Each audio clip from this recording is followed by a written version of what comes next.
Next, there are symptoms related to behavior. They include social withdrawal, lack of energy, low motivation, poor concentration, sleep problems, or significant changes of appetite. Finally, symptoms related to thoughts includes poor self-esteem, thoughts of suicide, and loss of interest in regular activities. Symptoms of depression must last at least 1 week. This means that the symptoms come and go over months or years. Depression creeps upon you quietly. At the very beginning, you struggle with the little things, but you usually choose to ignore them. It's like a headache. You'll tell yourself it's temporary and it'll pass. So, there are 2 types of depression, which is very dangerous for us. The clinical depression is commonly used to describe depression that is a type of mental illness, not a normal, temporary mode caused by life events or grieving. The next will be the anxiety.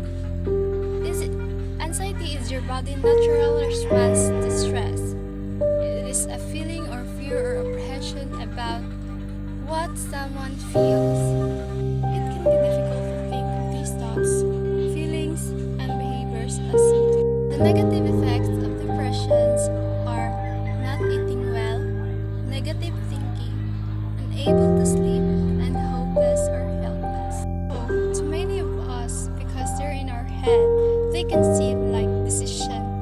It can seem like someone who is depressed and choosing to be lazy and sleep all day, or they have to decide to stop spending time with their friends because they have a bad attitude. She recommended some ways to help. Do some research. After I finished learning about MDD, I was able to discuss and understand Scott's condition much better. Make time for yourself. Sometimes I felt burnt out and frustrated in caring for Scott. It's important to find time for your own activities so you can recharge.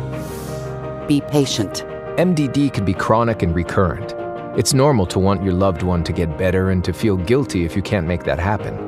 But remember that your loved one needs time to work through their treatment journey. Be patient and stay positive. Seek support. I joined a support group and it really helped in my journey. Sharing my story and listening to other people who may have some of the same struggles can validate your emotions, and you may build some great friendships. I did. Set healthy goals. Setting my own attainable goals, taking care of my own physical and mental health. But remember, what's in our head is an imaginary.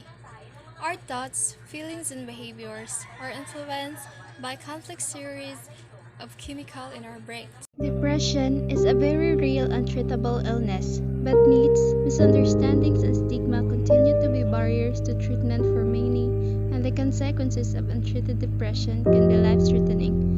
Understanding the facts about depression, on the other hand, can save lives. Nearly 50% of those diagnosed with depression are also diagnosed with an anxiety disorder. Depression is not just sadness. Depression is weight that keeps you in bed. While sadness is a tangible feeling, depression can feel empty, like nothing at all. Depression and sadness can sometimes look alike. But while it's easier to talk about what's making us sad, depression can be unexplainable and leaves us silent. In the end, depression keeps you stuck. Fun cannot fix it. Instead, it isolates you from what you love. Sadness is a very real and difficult emotion to process, but depression is an overwhelming numbness that requires professional help. Both feelings are valid, but if someone opens up to you about their depression, don't say, This condition causes you to experience psychotic symptoms plus the sadness and hopelessness associated with depression. This means seeing, hearing, smelling, or believing things that aren't real. Depressive psychosis is especially dangerous because the delusion can cause people to become suicidal.